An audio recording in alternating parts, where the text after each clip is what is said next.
ആര് പറഞ്ഞാലും നല്ല കാര്യമാണെങ്കിൽ അത് പ്രോത്സാഹിപ്പിക്കപ്പെടേണ്ടതുണ്ട്.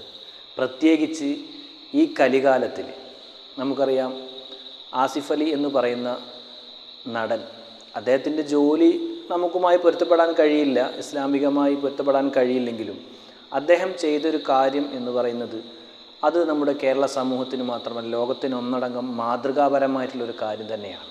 നമുക്കറിയാം, ഇന്ന് ആളുകൾ സെലിബ്രിറ്റി ആയിക്കഴിഞ്ഞാൽ, അതല്ലെങ്കിൽ MLA MP വേണ്ട, ഒരു പഞ്ചായത്ത് പ്രസിഡൻ്റ് ആകുമ്പോൾ തന്നെ അത് അഹങ്കാരത്തിൻ്റെ വസ്ത്രം അണിയാനുള്ള ഒരു അവസരമായിട്ടാണ് പലരും ഉപയോഗപ്പെടുത്തുന്നത്, അല്ലേ?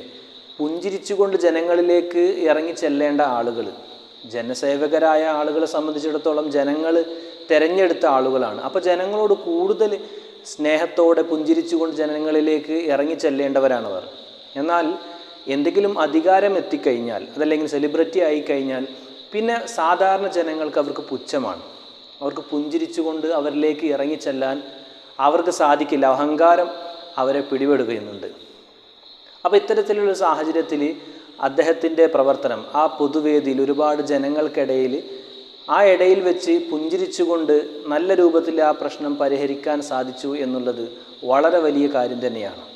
അങ്ങനെയൊരു സാഹചര്യത്തിൽ പല ആളുകളും എങ്ങനെയായിരിക്കും പ്രതികരിക്കുമെന്ന് ചിന്തിച്ചു നോക്കുക നിങ്ങൾ. ക്ഷുഭിതനായ ഒരുപക്ഷെ ആ മൊമെൻ്റ് വലിച്ചെറിയാനടക്കം സാധ്യതയുണ്ട്. അതൊന്നുമില്ലാതെ വളരെ കൂളായിക്കൊണ്ട് ആ രംഗം കൈകാര്യം ചെയ്യാൻ കഴിഞ്ഞു എന്നുള്ളത് വളരെ നിസ്സാരമായ കാര്യമൊന്നുമല്ല. മാത്രമല്ല, അദ്ദേഹം അങ്ങനെ ചെയ്തതിൻ്റെ പേരിൽ സമൂഹത്തിൻ്റെ നാനാഭാഗത്തു നിന്നും, ലോകത്തിൻ്റെ വിവിധ ദിക്കുകളിൽ നിന്നുള്ള മലയാളികളിൽ നിന്ന് അദ്ദേഹത്തെ പിന്താങ്ങുകയുണ്ടായി, അദ്ദേഹത്തിന് സപ്പോർട്ട് ചെയ്തു വരികയുണ്ടായി. ആ ഒരു സാഹചര്യവും അദ്ദേഹം മുതലെടുക്കാൻ ശ്രമിച്ചില്ല എന്നുള്ളത് വളരെ നല്ല കാര്യം തന്നെയാണ്. നമുക്കറിയാം, അങ്ങനെ ആരെങ്കിലും സപ്പോർട്ട് ചെയ്യാൻ തുടങ്ങിക്കഴിഞ്ഞാൽ പലപ്പോഴും അതിൻ്റെ പിന്നിലും അഹങ്കാരം വർദ്ധിക്കാറുണ്ട്.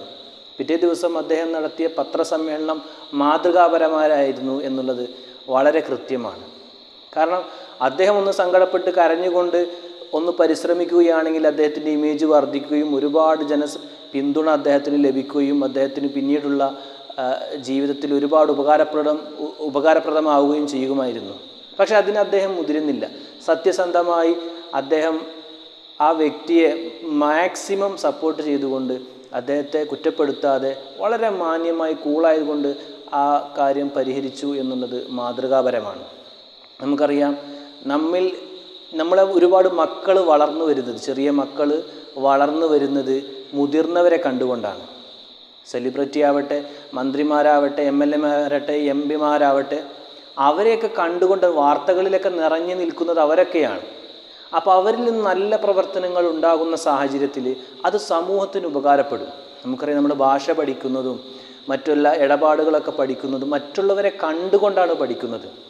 ബസ്സിൽ എങ്ങനെയാണ് ടിക്കറ്റ് എടുക്കേണ്ടത്, പോലീസ് സ്റ്റേഷനിൽ പോയാൽ എന്തൊക്കെയാണ് ചെയ്യേണ്ടത്, കോടതിയിൽ പോയാൽ ഇതെല്ലാം പഠിക്കുന്നത് മറ്റുള്ള വ്യക്തികൾ, ട്രാഫിക് റൂള് എങ്ങനെയൊക്കെയാണ് ചെയ്യേണ്ടത്, ഒരു യാത്ര നടക്കുകയാണെങ്കിൽ എന്തൊക്കെ ചെയ്യണം, അതുതന്നെ വേസ്റ്റ് ഉപേക്ഷിക്കേണ്ടത് എങ്ങനെയാണ്, ഇതെല്ലാം കണ്ടു പഠിക്കുന്നത് മുതിർന്ന ആളുകളിൽ നിന്നാണ്. പക്ഷെ അവരിൽ നിന്ന് നല്ലൊരു സാമൂഹികമായി ഉപകാരപ്രദമായ ഒരു ചിന്താഗതി, നല്ലൊരു പ്രവർത്തനങ്ങൾ ഉണ്ടാവുക എന്നുള്ളത് സമൂഹത്തിന് വളരെയധികം പ്രയോജനം ചെയ്യും.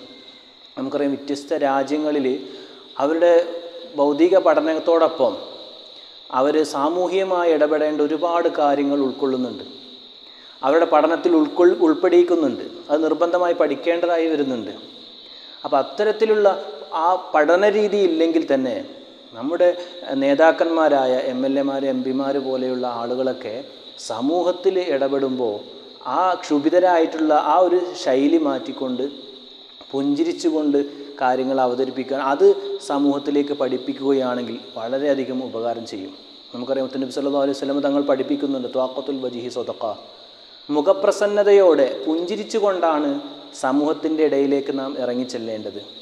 ഒരുപക്ഷെ നിൻ്റെ എതിർപക്ഷത്ത് നിൽക്കുന്ന നിൻ്റെ ശത്രുവാവാം, നിന്നെ തല്ലിയവനാകാം, വഴക്ക് പറഞ്ഞവനാവാം, ചീത്ത പറഞ്ഞവനാകാം, അടിച്ച് നിൻ്റെ മുഖത്തേക്ക് അടിച്ചവനാകാം, ഒരുപാട് പ്രയാസപ്പെടുത്തിയവനായേക്കാം.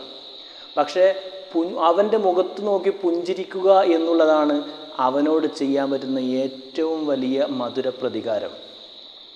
അപ്പോൾ പുഞ്ചിരിച്ചുകൊണ്ട് തന്നെ കാര്യങ്ങൾ മുന്നോട്ട് കൊണ്ടുപോകാൻ അള്ളാഹു നമുക്കെല്ലാവർക്കും തൗഫീഖ് നൽകട്ടെ. അസ്സലാമു അലൈക്കും വറഹ്മത്തുള്ളാഹി.